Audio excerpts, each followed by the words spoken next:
Psalm 22, verse 2.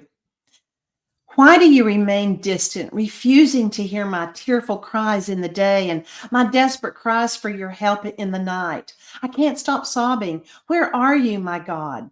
This verse could easily be expressing what Jesus experienced in those days leading up to and in the moment of his crucifixion. But I can't help but wonder if David was referring to himself as well. The truth is, we've all probably felt this same way at least once in our lives. God, do you hear me?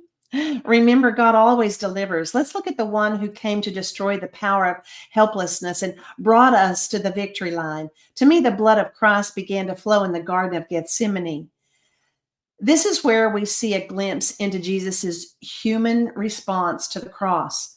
If it's possible, let this cup pass from me.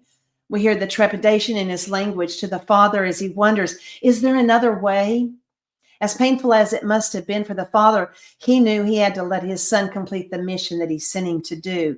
Maybe you've been commissioned by the Father to carry out something that feels painful and lonely and impossible. The Father won't forsake you, but he will require completion.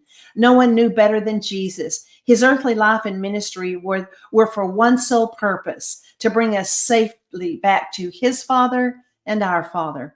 If you find yourself in distress, look deeply into the place of Gethsemane, where Jesus' soul was exceedingly sorrowful, even to death.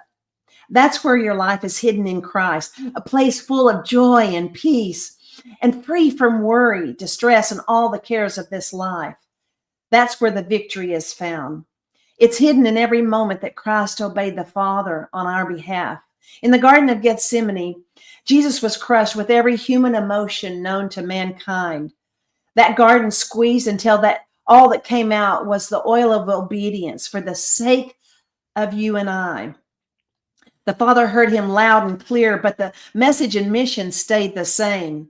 Life in the hidden place of obedience with Christ is where you will find your peace and your rest that you so desperately need.